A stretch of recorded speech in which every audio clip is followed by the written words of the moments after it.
Hello, checking in with chapter 12 of Stnr, where we've gone through what is probably seems to be hopefully is the nadir of his life, where his professional life is not destroyed but completely dead-ended by the elevation of Hollis Lomax to the head of the English department, which he is an instructor in, tenured instructor. So he can't be fired, but he can certainly be just shoved away into a corner, and just not allowed to do particularly anything. His wife, Edith, who he's really estranged with and basically detests him, um, refuses to move. So he is trapped there.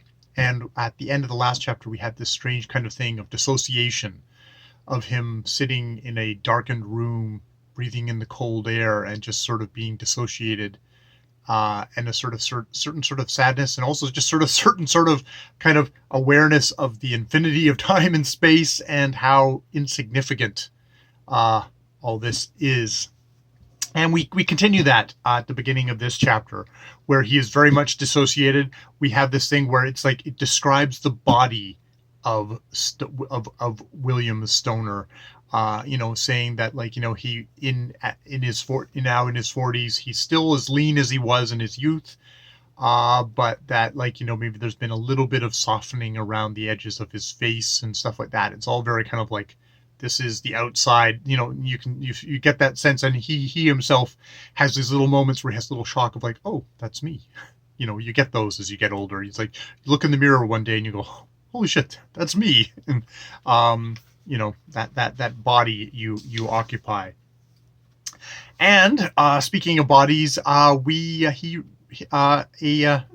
of the students who was in his taking his seminar course, instructor who was sort of doing an auditing, and had presented what he thought was like a really interesting paper.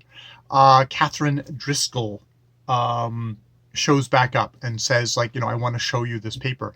And there was this thing, and even here, there's this whole thing of, they have a very kind of awkward kind of interaction, and it's like, this whole novel is from Stoner's point of view very much, and he seems to have these very odd interactions. I'm probably thinking about Catherine Driscoll, where it's just like, is Stoner really off-putting in his way? Because he seems fairly, in some ways, pretty anodyne, quiet and closed, but there's something else happening here.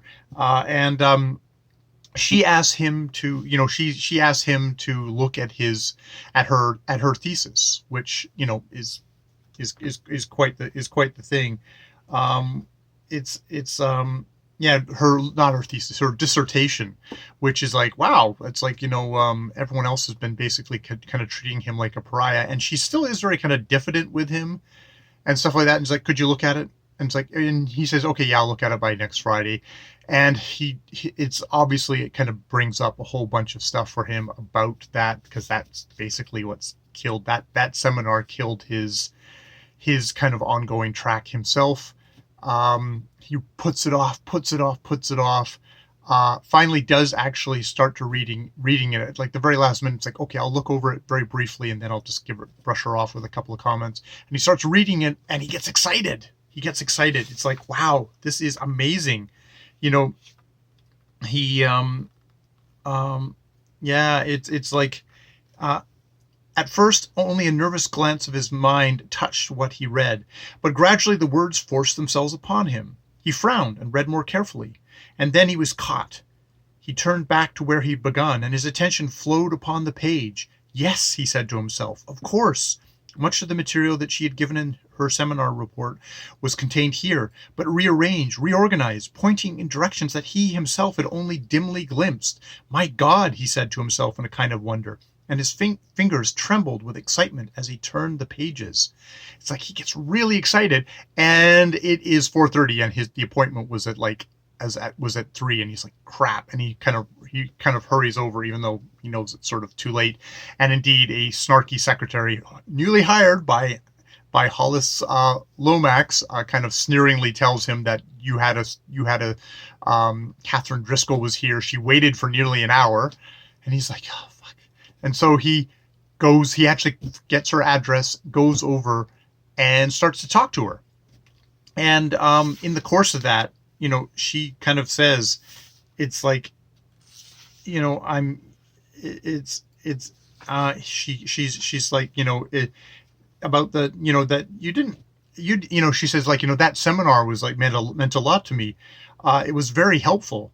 He smiled and shook his head. You didn't need the seminar, but I'm glad you were able to sit in on it. It was a good one, I think. Oh, it's shameful, she burst out. It's shameful. The seminar, I had to start it over. After the seminar, it's shameful that they should. She paused in a bitter, furious confession, got up from the couch and walked restlessly to the desk.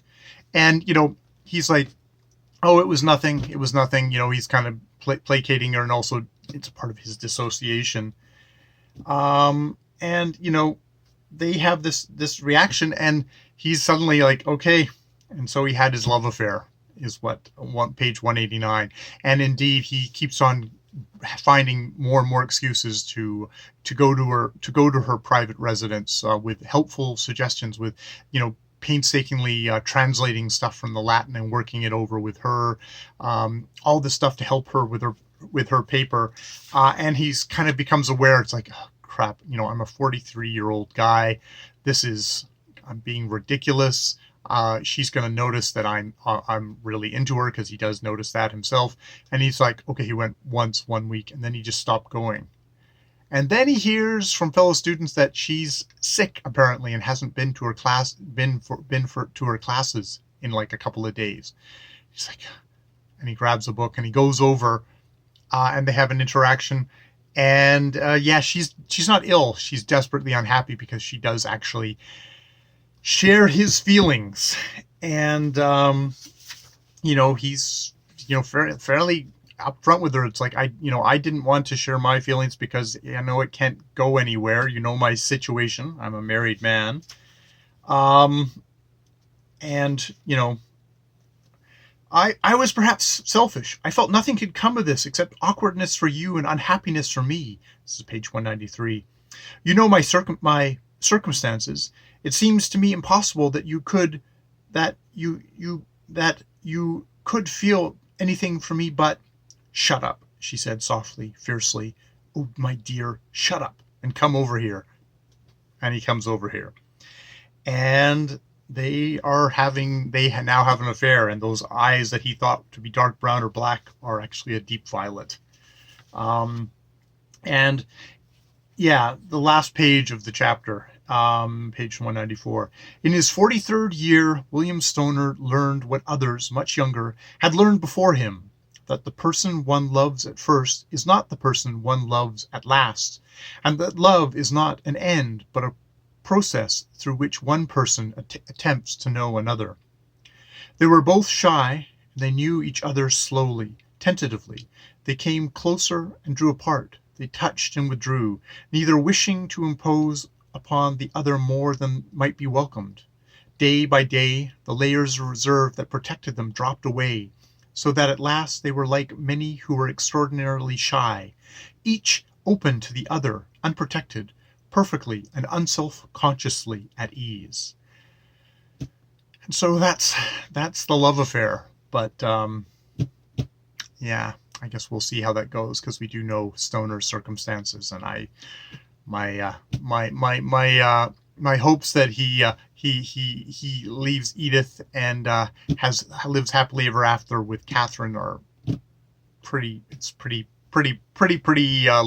low thing. So you can see that this is a little bit of happiness in his life, but yeah, for how long? It's still kind of shot through with that a moment kind of thing. So yeah, that is Stnr chapter 12. We'll go on to chapter 13 probably tomorrow.